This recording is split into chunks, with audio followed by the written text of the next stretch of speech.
മദ്യശാലകൾ പൂട്ടിക്കാനുള്ള നിരവധി സമര പരമ്പരകൾ കേരളത്തിൽ അരങ്ങേറിയിട്ടുണ്ട്. എന്നാൽ ഇതിൽ നിന്നും വ്യത്യസ്തമായി ഒരു മദ്യവിൽപ്പനശാല തുറപ്പിക്കാൻ മദ്യപാനികൾ നടത്തിയ സമരത്തിന് ആലപ്പുഴ നഗരവാസികൾ സാക്ഷികളായി. ക്ഷീണം മാറ്റാൻ ഒരു കുപ്പി വാങ്ങണമെങ്കിൽ 60 രൂപ ഓട്ടോ കാശ് മുടക്കി നഗരത്തിലെത്തണം. സൈക്കിളിൽ പോയി പിടിക്കപ്പെട്ടാൽ മിനിമം 1000 രൂപ പെറ്റിയടിക്കും. സാധാരണ മദ്യവിൽപ്പനശാലകളിൽ നിന്നും വ്യത്യസ്തമായി ഉപഭോക്താക്കൾക്ക് ക്യൂ പാലിക്കാൻ ധാരാളം സ്ഥലമുള്ള ഒരു ഔട്ട്ലെറ്റ് ഇവിടെയുള്ളപ്പോൾ ഞങ്ങൾ ഈ കഷ്ടതകൾ സഹിക്കേണ്ട കാര്യമുണ്ടോ? ചോദിക്കുന്നത് മറ്റാരുമല്ല, ആലപ്പുഴ മാമൂട് ജംഗ്ഷനിലെ സാക്ഷാൽ കുടിയന്മാർ തന്നെ.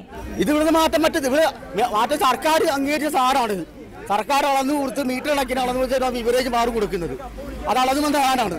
6 മാസം മുമ്പ് മാമൂട് ജംഗ്ഷനിൽ ആരംഭിച്ച കട ദേവാലയത്തിന് സമീപം പ്രവർത്തിക്കുന്നു എന്ന കാരണത്താൽ നാട്ടുകാർ സമരം ചെയ്ത് പൂട്ടിച്ചതാണ്. പൂട്ടിക്കിടക്കുന്ന സ്ഥാപനത്തിൽ നിന്നും മദ്യം മറ്റു ഷോപ്പുകളിലേക്ക് മാറ്റാൻ ലോഡ് കയറ്റിയതോടെയാണ് പ്രശ്നങ്ങൾക്ക് തുടക്കമായത്.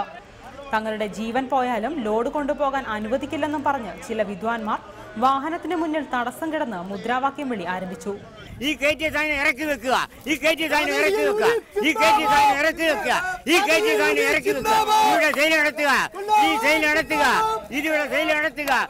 പ്രശ്നം വഷളായതോടെ ബിവറേജസ് MD എക്സൈസ് മന്ത്രിയുമായി ചർച്ച നടത്തി. തുടർന്ന് വിൽപ്പനശാല തുറന്നു കിട്ടും എന്ന് ഉറപ്പ് ലഭിച്ചതോടെ ആഹ്ലാദ പ്രകടനമായി.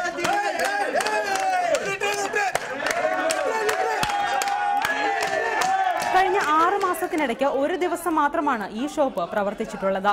അന്ന് ഉച്ച മുതൽ രാത്രി 9 മണി വരെ മാത്രമുള്ള കളക്ഷൻ 1.5 ലക്ഷം രൂപ ആയിരുന്നത്രേ.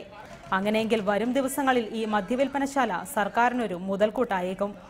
റിപ്പോർട്ടർ, ആലപ്പുഴ.